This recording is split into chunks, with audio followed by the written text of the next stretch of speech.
The group begins to descend the staircase that suddenly appeared before them. With each step, the chill in the air deepens and the stone steps seem endless. Chen Bai casually remarks that given the height they descended, they'd likely drop from the fourth floor straight down to the basement. Han Xiao, ever the precise one, confirms it, saying they're at least 2 or 3 floors below the surface. Because, of course, Han Xiao is secretly a human step counter. Chen, leading the way with calm confidence, explains that they must be getting close. If he's right, they're approaching the very place where Zhao Changlin communicates with the Ji sect and conducts his dark sacrifices. Finally, they reach a large, heavy double door. Chen pushes it open, and the sight that greets them is nothing short of unsettling. A circle of inverted crosses and arcane symbols etched across the floor. The room feels thick with an ominous energy, and the group moves cautiously forward. Crow, with his sharp senses, comments on the overwhelming smell of blood in the air. Chen Bai crouches in the center of the eerie circle, carefully picking up an object from the floor. Meng, ever curious, can't help but ask what he's found.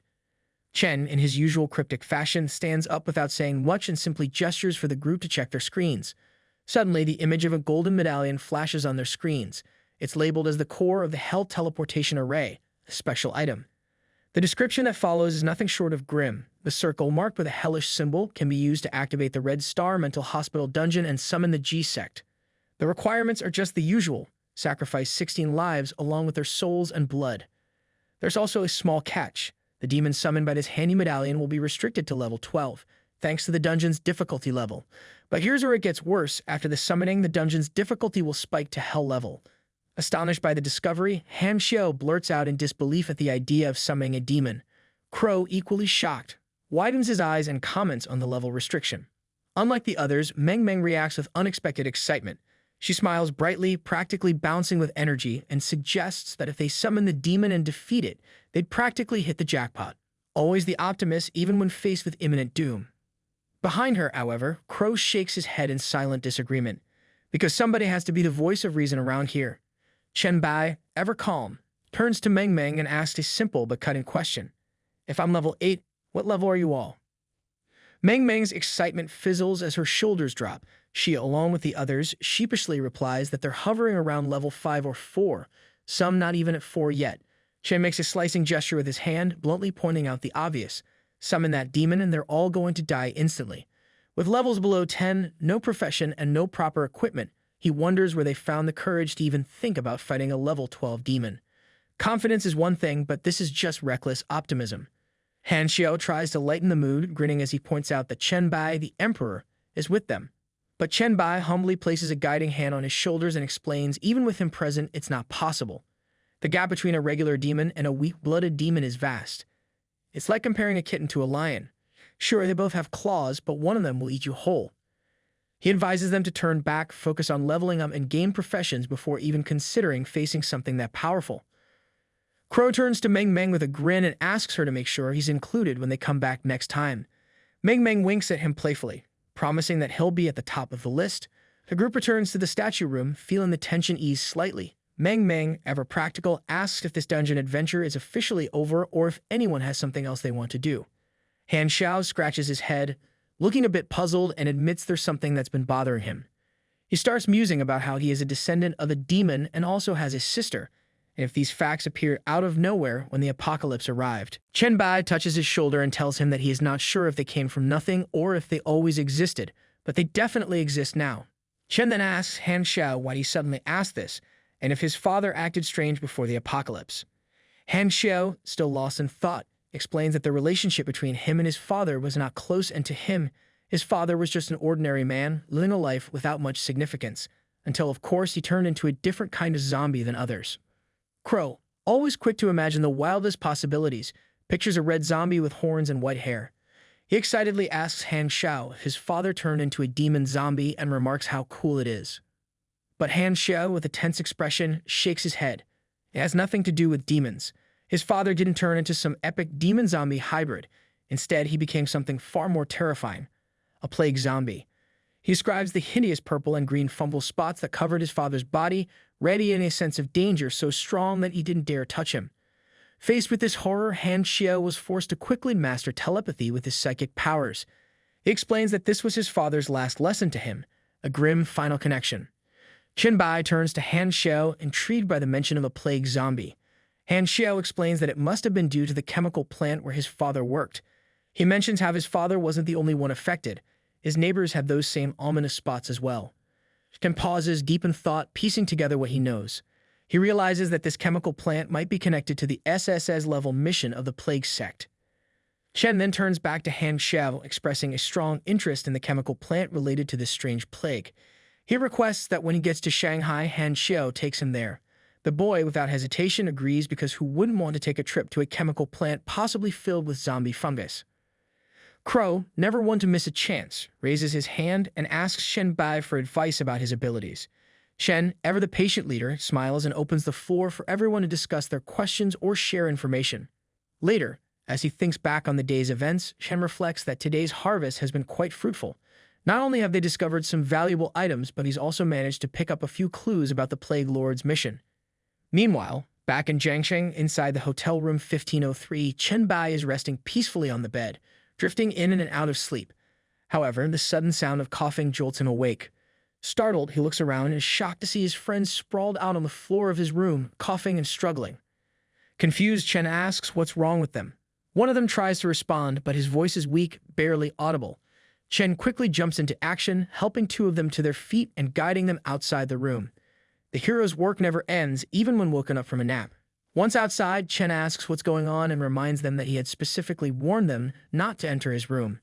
He had released several viruses around the space as a precautionary measure to prevent any accidents, because clearly nothing says safety like booby-trapping your own room with viruses. As he helps one of his friends to the couch, the poor guy coughs out that he now has 20 diseases, each linked to negative buffs, as if catching a cold wasn't bad enough. The other, looking just as miserable, adds that he's been hit with 30 diseases and all his attributes have dropped to 0. 0. Not a great look for surviving in this world. Desperate, they ask Chen Bai if he has any antidote. Chen gets up calmly and reassures them, saying he has already removed the viruses from their systems. Their abilities will recover soon. He tells them to rest while he goes to find Jiang Luping. Just as he's about to leave, Wei Shihu approaches him with urgency in her voice. She warns him that Jiang Luping is actually here to kill him. Ken's eyes widen in surprise as he asks for the reason behind it. Wei Shihu explains that it all started when Jiang didn't believe the settlement Chen had mentioned was real. To verify, she asked Songji to record a video and send it, but things went south quickly. She hesitates to continue, clearly uneasy about what happened next. Wei Shihu then adds that after she rejected Jiang Luping's romantic proposal, his anger shifted toward Chen. He stormed in, shouting that all their problems began when Chen arrived and the only solution is to kill Chen, claiming it would somehow fix everything. Solid logic from a man who's clearly had one too many bad ideas. Chen and Wei Shihu sit at a table in the room, glasses of water placed in front of them. Chen leans back in his chair, commenting on the absurdity of Jiang's reasoning, wondering aloud if he's just an idiot. Wei Shihu, agreeing wholeheartedly, calls Jiang Luping an idiot as well. She shares how he used to threaten any girl he interacted with, including forcing her childhood friend to drop out of school. If it hadn't been for Songji protecting her, she's certain Jiang would try the same manipulation tactics on her. She confesses how horrible it is being trapped in the hotel with him, making every day feel as long as a year. Luckily, she adds, Jiang's talents aren't strong enough to actually control her. Wei Shihu then looks at Chen with a glimmer of relief, saying how happy she is to see how strong he has become and that Songji is still alive. It's the little victories in a world of plague zombies and bad decisions. After talking for a while, they hear Jiang Luping coughing violently in another room. Both Chen and Wei Shihu stand up, heading towards the door. Wei Shihu, turning to Chen, asks if Jiang has already died in the trap he's been caught in. Chen shakes his head, explaining that common viruses weaken quickly, so it will take a little longer for them to be fatal. He's not the kind to rush a good virus, apparently. With a mischievous glint in her eyes, Wei Shihu says she has an idea. Chen, curious, asks what she has in mind. She leans in and admits she hates Jiang Luping so much that she wants him to die with regrets. They open the door to see Jiang Luping leaning against the bed, coughing hard, his eyes red and irritated. In a final act of defiance, the last thing Jiang sees is Chen and Wei Shihu sharing a kiss. Nothing like a little drama to seal the deal. Chen, always one to poke fun, asks Wei Shihu if a kiss is enough to irritate Jiang. She replies that it's more than enough, adding, "What else do you want to do? It's my first kiss, you know." 2 days later, Chen Bai finds himself moving swiftly through the watching mountainous forests just outside the city. He's leaping effortlessly between tree branches when his messaging window beeps. Song Zixiang is calling. As Chen answers, he asks what's up, his voice casual as ever. Sitting comfortably in an office chair, Song Zixiang reports the latest news. Their team has successfully picked up Wei Shihu and the others along the river road, and they're now on their way back. Chen Bai nods in approval, commending her for a job well done. Then, with a slight change in tone, Song Zixiang brings up something else. Apparently, there's a lot of buzz on the Evolved forum about a mysterious chat group full of experts. And the rumor mill is churning out the idea that Chen Bai is the owner of this group. Because if anyone's running a secret club of apocalypse pioneers, it's definitely Chen Bai. The members, people say, are all individuals who awakened their abilities before the apocalypse even began. Sounds like quite the exclusive club. Chen, pausing on a branch, calmly responds, confirming the rumors. The chat group 001 is indeed his. He reminds Song about the post he asked her to promote, hinting that this was all part of a bigger plan. Typical Chen, always 10 steps ahead. Song Zixiang, clearly impressed, notes that this group of experts could be a major asset in the future. She also wonders how they should handle the growing posts discussing chat group 001 on the Evolved forum. Chen, ever thoughtful, jumps down from the branches, landing gracefully on the forest floor. He tells her not to worry for now. He'll check the posts himself before making any decisions. He just asks for the titles of the most discussed posts. Within moments, Song sends the list and the titles appear. One post claims that the so-called White Emperor already knew about the impending cosmic trial. Another post analyzes a video titled Bai, speculating that the experts are all members of the same chat group. Another curious title suggests that if there were monsters before the judgment, there may also be evolved beings. Yet another post from the owner of chat group 002 claims that chat group 001 was likely formed before the judgment. Looks like everyone's talking about it. Chen reads through them carefully, contemplating his next move. He thinks to himself that it's time to make chat group 001 famous. He then pulls up his messaging window, his mind already calculating the potential benefits of this sudden surge of attention. He knows that making chat group 001 famous won't just give them influence. They'll provide serious deterrent power. Because what's scarier than a group of elite pioneers? He says it will also foster a sense of unity among the members, making it a whole lot easier to recruit specialists in the future. Chen then continues walking through the forest. The vibrant, lush greenery around him slowly withers.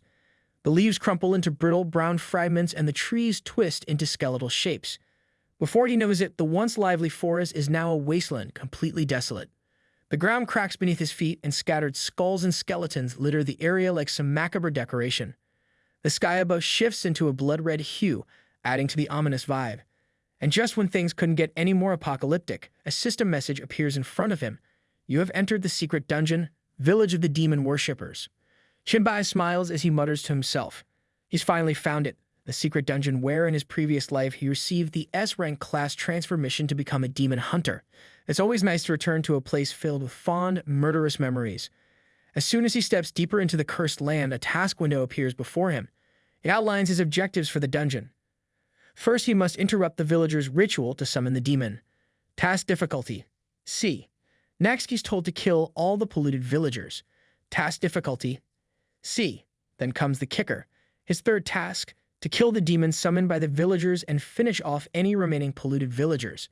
Task difficulty S. Ah yes, because no dungeon is complete without a near impossible task at the end. Ken's mind drifts back to his previous life. He remembers a smiling young man named Chen Michang, who had roped him into this very dungeon before. Chen Michang had sold it as a simple job.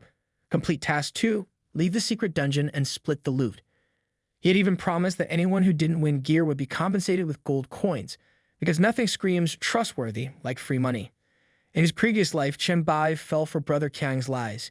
He too joined the team driven by the lure of those shiny gold coins, but things didn't go as planned. Brother Qiang had intentionally made a mistake, allowing the villagers to summon the demon. Then, just as the chaos began, he led his team out of the combat area.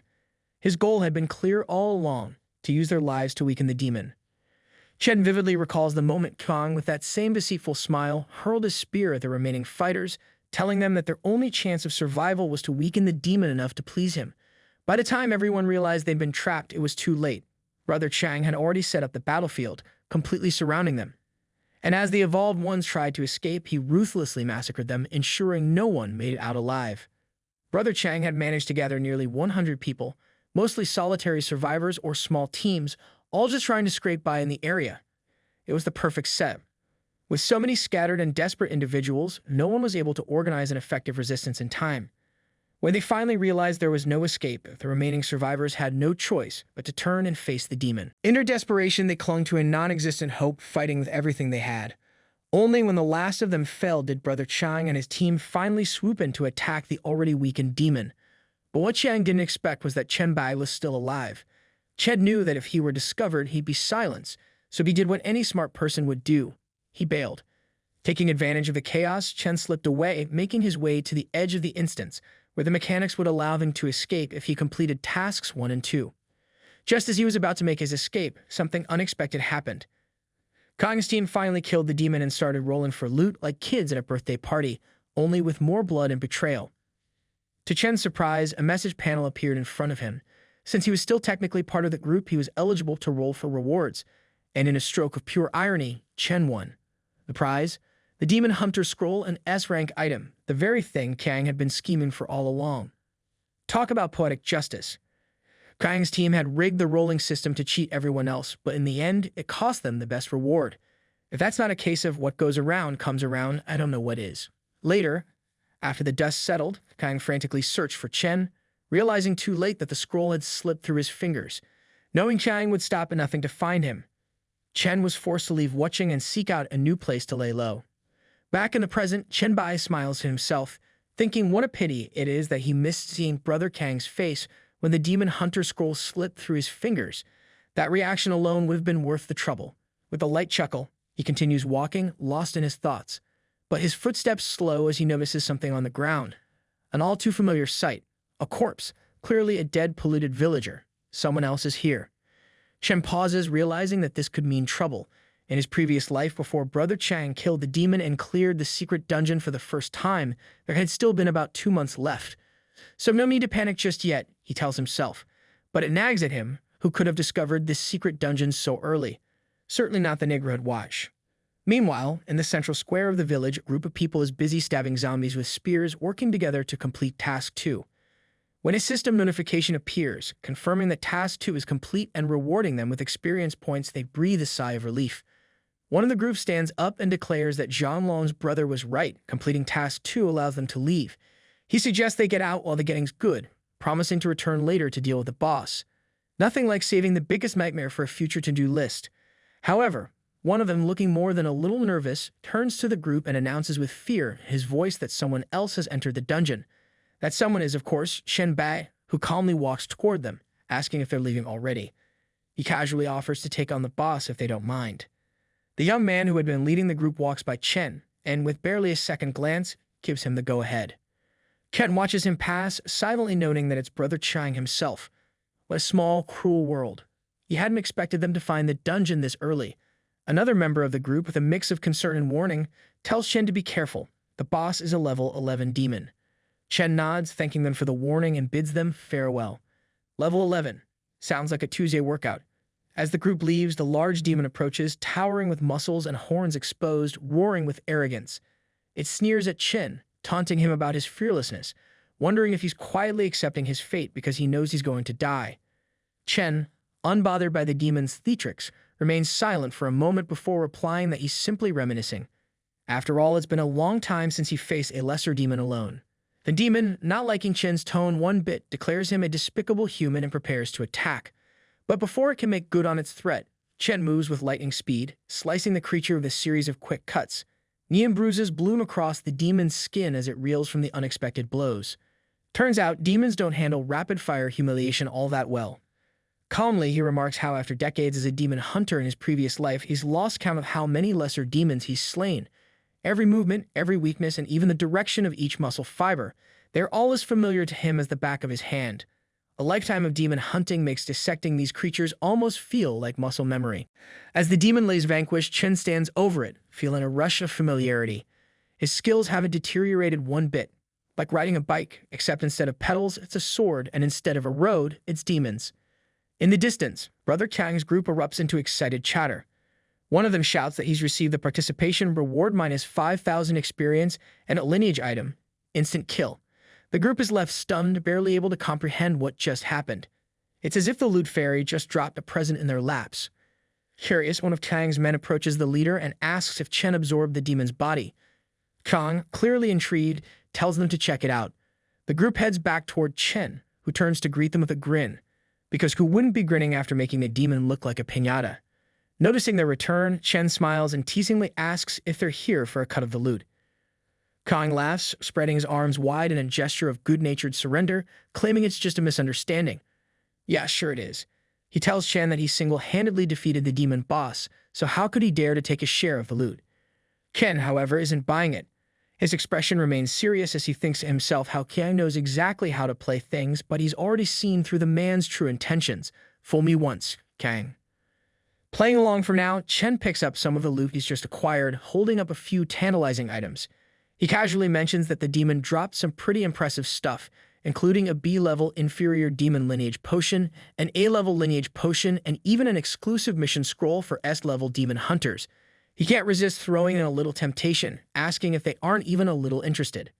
One of Shan's subordinates, looking none too pleased, hands over a collection of vials filled with red liquid, acknowledging that these are the lineage potions everyone just received. Brother Kang, facing Chen, admits that it would be a lie to say he isn't tempted by the rewards, but he adds with a diplomatic flair that they aren't irrational people. The rewards for completing the task rightfully belong to Chen. Chen accepts the vials, his expression calm but his thoughts sharp.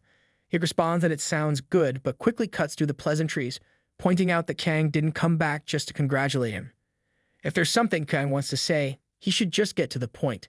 Chen's not one to waste time on small talk, especially when there are potential hidden motives involved. Kang, with his usual charm, gestures casually and claims it's nothing serious. He says he just wants to make friends and asks where Chen lives, mentioning that he's been clearing out the western suburbs of Wucheng recently. It would be unfortunate, Kang adds, if he accidentally invaded Chen's territory. Chen, however, isn't fooled. With a serious expression, he thinks about what Chang just said. The western suburbs, that's where Meng lives near the sports complex. Kang's being polite on the surface, but it's clear he's fishing for information, trying to figure out what I'm doing in his supposed territory. Without showing his hand, Chen replies smoothly, assuring Chang that his settlement is in Jiangcheng, far from the western suburbs. As for that area, Chen says he only knows about the sports complex there. Let's see if Kang bites, Chen thinks to himself. Time to find out what they're really up to near Meng. Kang, seemingly satisfied with the conversation, responds that his group recently took control of the sports complex in the western suburbs. They're now in the process of clearing the surrounding area. Kang, still trying to smooth talk his way into Chen's good graces, suggests they could become friends and help each other out. He compliments Chen's strength, hinting that he must have quite a bit of influence in Jiangcheng. Classic Kang, offering friendship while plotting something beneath the surface. But Chen Bai, still serious, isn't fooled for a second. The sports complex has already been cleared. He knows better.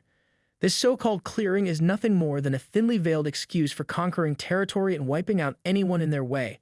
Suddenly, it all makes sense. No one was there to help Meng in his previous life because these very people probably cleared her too. It's all coming together, and it's not looking good for Khan. Just as Chen is processing this realization, a notification pops up. It's from Meng. Chen quickly opens the message, which states that many evolved have suddenly arrived in her neighborhood. They're searching house by house, and she thinks they will find her soon. Chen responds that they're there to clear out zombies as well as the evolveds. He instructs her to keep them out of her house. He promises to be there soon. Trouble is brewing and there's no time to waste. Chen sighs, looking back at Chang. He mutters, "You really?" His patience clearly wearing thin. Without another word, he slowly releases his tentacles. The sight makes Kang tremble, stepping back in fear, his voice cracking as he stammers out a question. What is he going to do? Spoiler alert. Nothing good for Kang. Before Kang can react, Chen curses under his breath, launching his tentacles at the young man. The attack is swift and merciless, capturing Kang in an instant. Chen activates his evolution devour and memory reading abilities, wrapping Kang's body in a small cocoon. As the cocoon closes around him, Chen closes his eyes, focusing on the fragmented memories he's pulling from Kang's mind. Unfortunately, memory reading isn't as neat as a YouTube tutorial. The fragments are jumbled, and Chen can't pinpoint the exact location of the sports complex or any details about Meng's attackers. With Chang fully consumed, Chen opens his eyes and turns to the rest of Kang's group. They're cowering in fear, their bravado long gone. Looks like Chen isn't the only one with strong survival instincts. Ken coolly announces that he'll need one of them alive to show him the way. He remembers the one who had warned him to be careful about the boss. It seemed like that guy knew a lot more than he was letting on. Time to do a little more digging, literally if necessary. Meanwhile, in Wucheng's western suburbs inside Building 16, Meng clutches a baseball bat with all the strength she can muster. The sound of pounding on her door fills the room as someone shouts from the other side, demanding she open up. Because nothing says welcome like a countdown to invasion.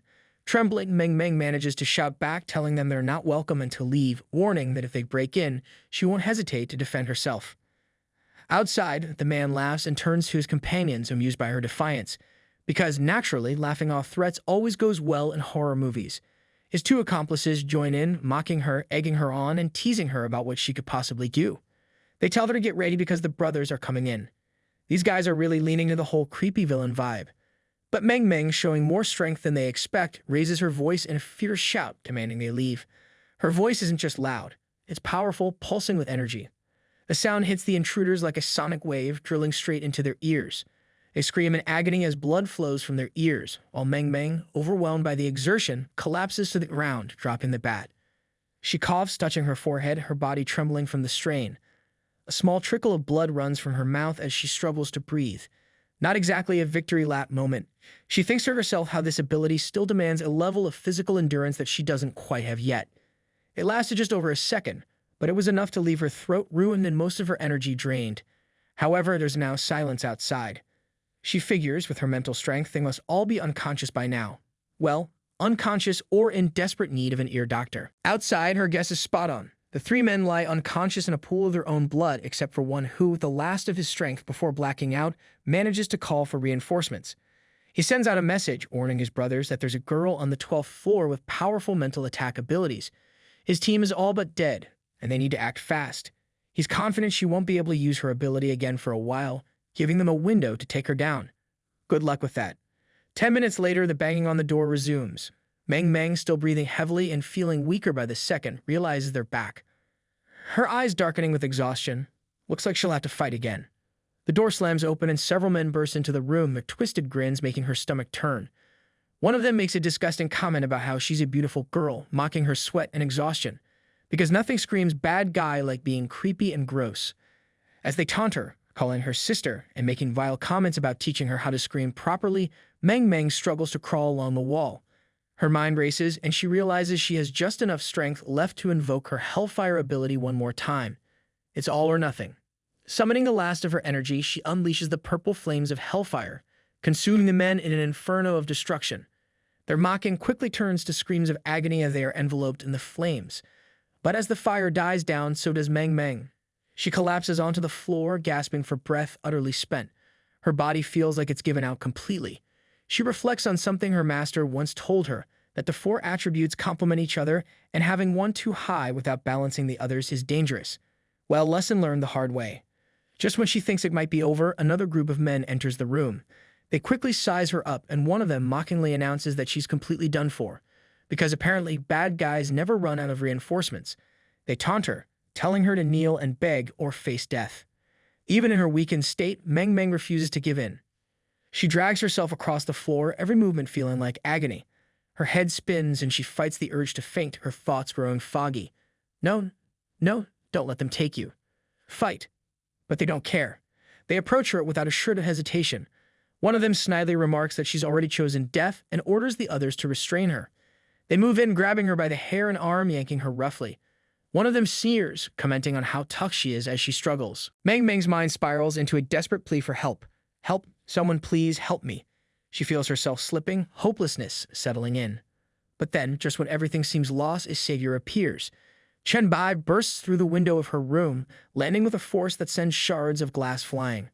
Without missing a beat, he buries a powerful kick into the face of one of the thugs. Two more follow, and Chen takes them down effortlessly, pulling Meng away from her attackers and tossing the men aside as if they were nothing. Talk about making an entrance. Meng looks up at him, her voice weak but filled with relief. She struggles to speak, apologizing, saying she didn't do very well, that she almost failed. But Chen Bai cuts her off with reassurance, telling her that she did great. He lays her gently on the sofa, telling her to rest now, and that anyone who dares to trouble his disciple today will never leave this place alive. Not exactly a subtle warning, but definitely effective. More armed thugs appear, and one of them sneers at Chen, assuming the girl has called in reinforcements. They don't care. They shout, urging each other to attack, confident they can take him down. Oh, how wrong they are. Chen Bai leaps into action, striking with both claw and hammer, taking down the men as though they were mere practice targets. He stands by the door, asking if anyone else is left, his voice cold and steady. It's like watching a teacher take attendance at a school of thugs. Suddenly, from the sofa, Meng's trembling voice cuts through the room. She's sweating, barely able to stay conscious, mumbling that she's struggling. Chen kneels beside her, recognizing the signs. Fatigue and the pressure of her mental strain are causing hallucinations. Poor girl, she's given it everything she's got. She stretches out her hand, blindly searching for him, and whispers, asking where he is. Chen takes her hand, gently assuring her that he's right there, telling her to hang on. Stroking her head, he tries to calm her. Because if anyone can bring comfort in the middle of chaos, it's Chen Bai. As he's tending to Meng, a new thug bursts in, axe raised, ready to strike. Without even flinching, Chen Bai impales him with a tentacle, lifting the man to the ceiling. He reassures Meng once again, telling her not to be afraid, that he will protect her. Because nothing says calming like impaling attackers left and right while offering gentle words of reassurance. Chen focuses his energy, planting his claw into the ground. Every time a new thug dares to enter the room, they're immediately impaled by another tentacle, as if the room itself has turned against them. All the while, Chen stays close to Meng, his thoughts crystal clear. No one will hurt her. Not while her is there. An hour passes, and now Meng rests with her head in Chen Bai's lap. He watches her, his expression softened as he thinks she looks much better now. The room around them is filled with the bodies of the fallen thugs, a testament to the chaos that had unfolded. As Chen reflects, he senses someone approaching the door. A young man enters cautiously, hands raised in a gesture of surrender, quickly identifying himself as an ally. It's me, Mr. Bai," he announces, his voice trembling slightly. Chen, ever calm, continues to gently stroke Meng's hair as he responds, acknowledging the young man's arrival. He asks if this means all of Chen Yikong's forces have been wiped out. The young man kneels before Chen, confirming that per Chen's instructions, he had devised a plan to lure Kang's forces here and eliminate them. Now, all of Chen Yikong's trusted followers and core members are dead. Mission accomplished, though it's not exactly a cause for celebration, considering the bloodbath involved. Chen then asks if the only ones left now are the young man's own followers and core members. The man's eyes wide and shaking his head fervently. He quickly explains that he doesn't have any trusted followers or core members, just a wife and children. He had been forced to join Chen Yikong because of his unique talent for detection called True Vision, because apparently being too talented can get you into some serious trouble. Kang had used his family as leverage, threatening to violate and murder them if he didn't comply, just like what had happened to his neighbors and friends. Chen listened, his expression unreadable but calm. He tells the young man he understands. He recognizes the value of his talent and appreciates the warning he had given about being cautious of the boss earlier. It's always nice when someone's paranoia pays off. Chen then asks if the young man would be willing to follow him to Jiangsheng, offering him a new path. The young man, clearly conflicted, stammers, uncertain. Chen smiles gently, sensing the hesitation, and reassures him. It's okay if he doesn't want to come. Chen isn't a man who believes in ruling by fear or forcing anyone to follow him. He calls him by name, Zhang and tells him that he respects his choice and won't pressure him. After all, there's nothing quite as refreshing as a leader who doesn't threaten your family to get your loyalty. The young man gestures eagerly, finally replying that he's willing to follow Chen Bai. His hesitation wasn't about loyalty, but about the many people still enslaved by Chen Yikong and his fortress, just like his own family. Seems like saving one family just scratched the surface of a much larger problem. Chen, ever the strategist, opens the window of his warehouse and considers the situation.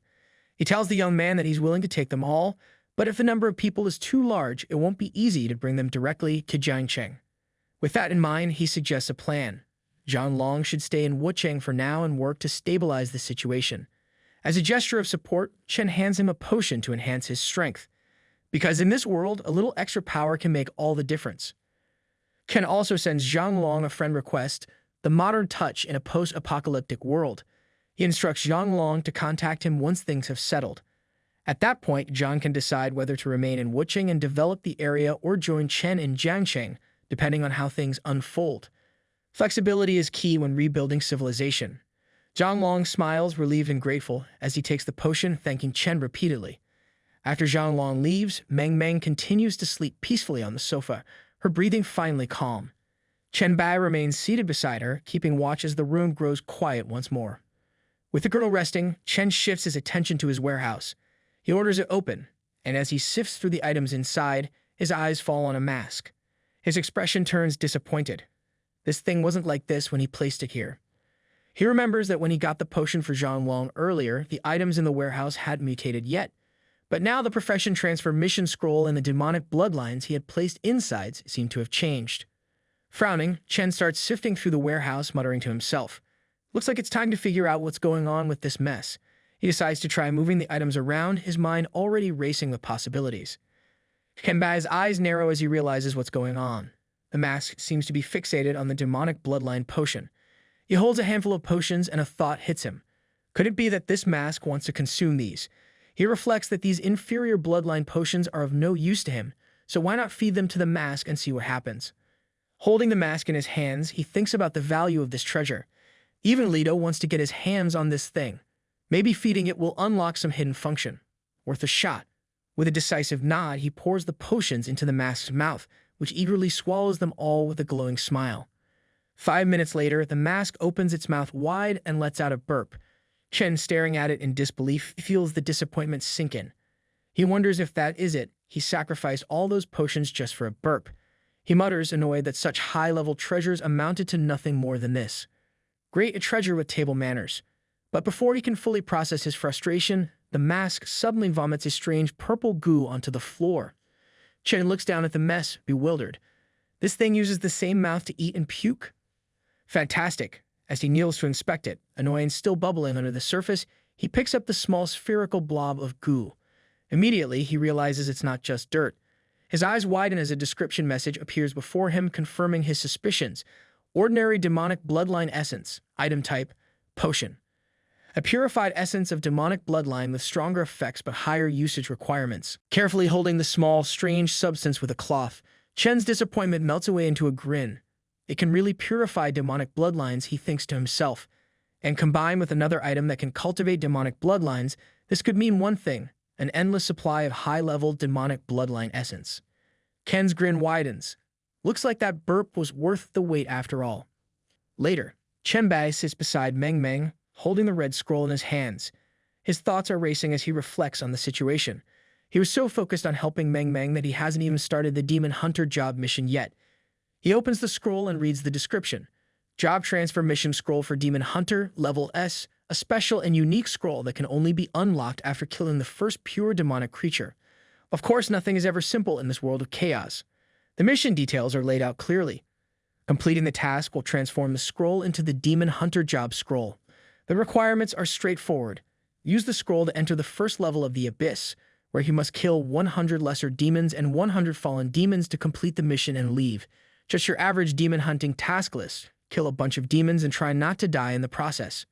Chen calmly says to himself that he'll enter the Abyss, but this time he won't rush the job or take unnecessary risks. The Abyss, after all, is filled with dangers and opportunities. It's a demon-infested buffet with a side of chaos. Meng, still lying on the bed with her head resting in Chen's lap, begins to stir.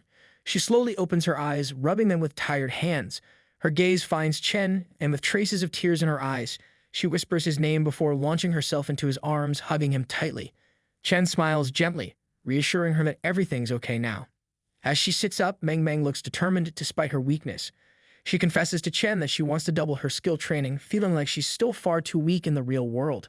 Her resolve is stronger than her current level. Chen pats her head with a knowing smile, telling her that while training is important, there won't be much improvement without real experience. The key to getting stronger is leveling up and mastering her skills through action, because no one becomes powerful by just running drills.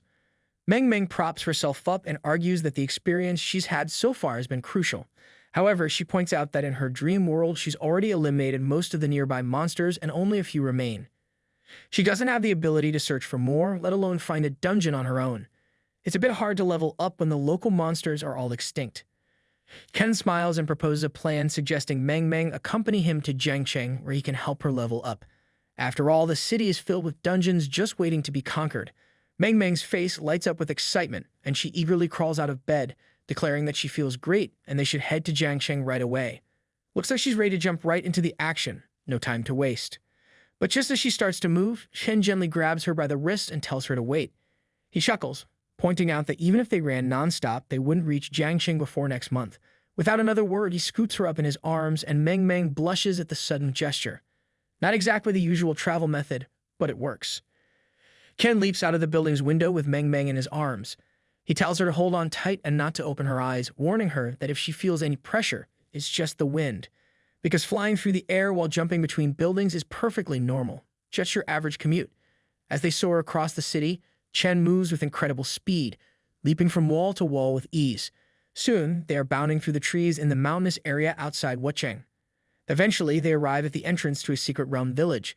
Chen places Meng gently on the ground, and she marvels at how the scenery around them has changed so suddenly. So this is what a secret realm looks like, she muses in awe. Chen, always the teacher, explains that one key difference between a secret realm and a dungeon is the entrance. Only secret realms that have been cleared will have entry prompts. For evolved beings, venturing into an uncleared secret realm is extremely dangerous. A small reminder that this place is more than just pretty scenery. Meng, with her usual enthusiasm, smiles and comments on how much her master knows. She then offers to attract the monsters if needed. But Chen turns to her, reminding her that this isn't a dream world. Every skill she uses is critical. It's much safer for her to stay near the entrance. No need to rush into danger just yet. With that, he jumps into action, disappearing into the horizon while Meng watches quietly. As Chen moves swiftly through the secret realm, kicking and striking down zombies in his path, his mind is racing. The mission has shifted. It's no longer just about killing demons. Now he has to eliminate all the demon followers and dark priests, and there are no more lineage potions as rewards. Guess this won't be a shopping trip for potions after all. But before he can worry too much about that, Chen refocuses. First things first, he decides to take down the boss. Upon reaching the central square of the village, Chen Bai spots a group of demon worshippers gathered around their sect leader, who is cloaked and holding a scepter with an ominous aura. The leader's voice rings out, calling Chen an intruder and declaring that he will be sacrificed to the demon god. Because nothing says warm welcome like an invitation to become a sacrifice. Without hesitation, Chen disappears from his high vantage point, moving with lightning speed. He envelops the sect leader with his tentacles, devouring and absorbing him in a matter of seconds. No time for pleasantries, just straight to the main course. As the remaining henchmen charge at him with swords, Chen blocks their attacks with his purple shield. He mutters to himself, pleased that he can still use the evolution devour for the demon blood in this realm, and in that case, he decides not to hold back. Chen leaps into action, tentacles flying, impaling the remaining demon worshippers with precision. As he grazes one of their bodies in the air, he notes with satisfaction that bosses indeed can separate blood potions of high quality. The elite monsters can also separate blood potions, but normal monsters not so much. Well, can't win them all. Methodically, he walks through the square, absorbing the fallen bodies one by one, and once the area is clear, he heads back to the entrance of the village. Meanwhile, at the village entrance, Meng sits quietly, her head resting on her hand, lost in thought. She wonders if her master has already defeated the boss. There are so many normal and elite monsters around, and she can't help but feel a little left out. She wonders if the master forgot about her. She reflects on the fact that she hasn't done anything yet, and her experience hasn't increased. Even if she just get to help fight the boss, that would be enough. Suddenly, Chen Bai appears, running toward her. He shouts for her to prepare her deadliest powers, reassuring her that she'll be fine with her mental strength, even if she's not at her maximum potential. Meng, surprised but ready, quickly responds. Still sitting, she unleashes a supersonic scream, the force of her ability hitting the demon worshippers who had followed Chen back. No one can say she doesn't know how to make an entrance, even while sitting. Just then, the notifications of experience points flood her vision. Meng's face lights up with excitement. She exclaims with joy that she has reached level 6.5, earning a lot of attribute points. Chen, standing confidently with his hand on his waist, smiles and adds that he's also hit level 9. Looks like it's a leveling up kind of day. Overcome with happiness, Meng jumps up and hugs Chen around the neck, thanking him for eliminating the monsters and gushing her love for her master. Suddenly, a notification catches Chen Bai's attention, a video call from Song Zixiang. He accepts it, his instincts immediately telling him something is off. Something's definitely not right. Song Zixiang appears on the screen, but her usual calm and collected demeanor is replaced by visible unease. Chen, always quick to notice these things, asks what's wrong, his voice filled with concern. He notes that she doesn't look well and presses her to explain what happened. Song Zixiang, clearly troubled, responds that they need his help immediately. A goblin claiming to be the god of trading has arrived at the settlement. The words echo in Chen's mind, triggering recognition. Lido, the god of trading. He quickly asks how this goblin, Lido, ended up at the settlement. Song Zixiang, clearly shaken by the situation, hesitates before questioning if he knows him. Song Zixiang takes a deep breath and tells Chen Bai that she'll keep it brief.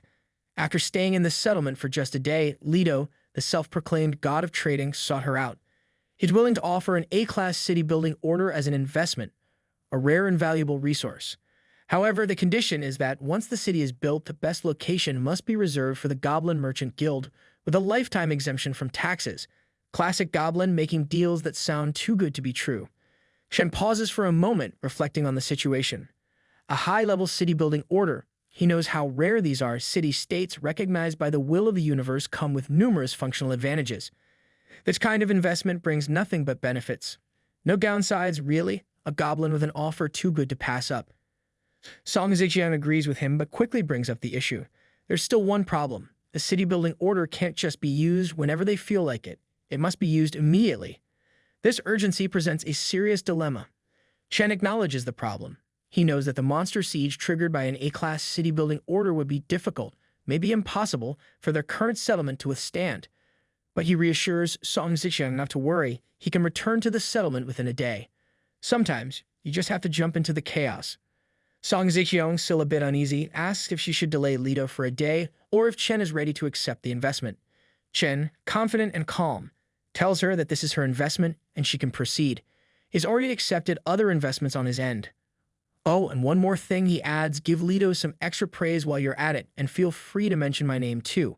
Because when dealing with a god of commerce, a little flattery and name-dropping never hurt anyone. With that, Song Zixiang nods in understanding, assuring Chen that she'll handle everything and that you shouldn't worry. Chen Bai opens his warehouse, calling Meng to his side. She rushes over immediately, eager to see what he has in store. Displaying an impressive lot of equipment, Chen gestures toward it and explains that it all enhances physical fitness. He instructs her to find what fits and boosts her physical capabilities as high as possible. Because when the world is falling apart, a little extra muscle doesn't hurt.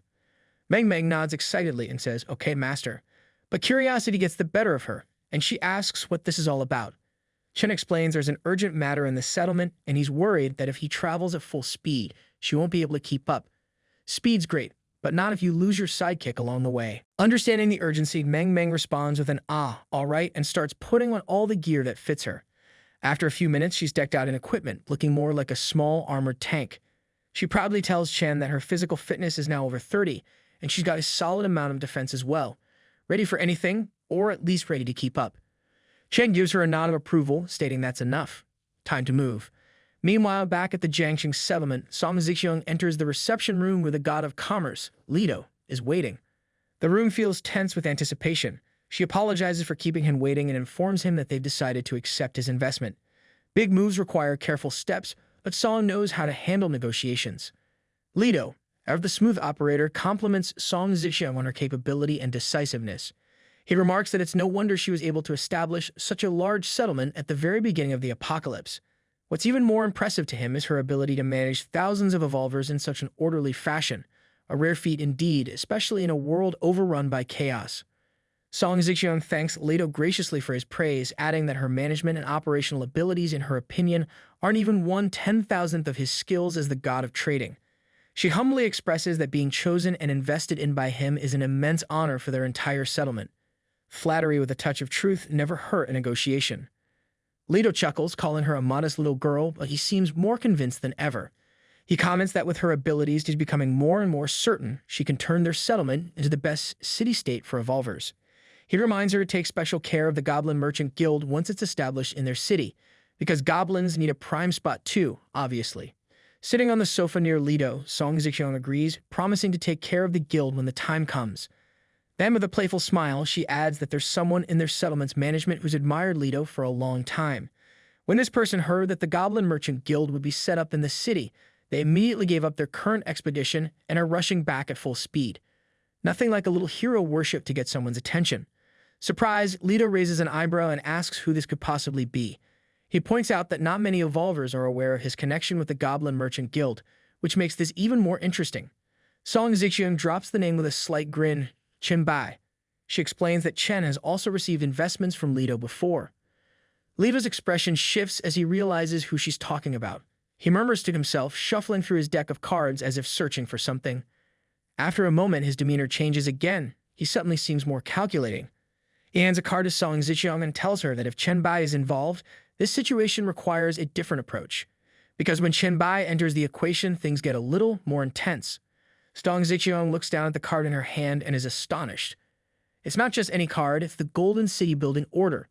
Leto confirms it's indeed the S-Class Golden City Building Order, a far more valuable and challenging resource. He explains that given Chen Bai's involvement, the A-Class City Building Order might be too easy for him. An S-Class task might actually make him break a sweat. Leto then adds that if Chen Bai can make it back in time, their entire settlement could have a chance at something far greater. They might even be able to take down the monster siege triggered by the S-Class order. Just as Song Ziqiang holds the card in her hand, a notification screen pops up in front of her, bringing with it a new layer of urgency. Leto has sent you a mission investment, S-Class Golden City Building Order. The mission description is simple yet daunting. After a one-day preparation period, all surrounding monsters will be strengthened and launch a relentless assault on the location of the city building order. The settlement must withstand the siege for 5 days to complete the mission.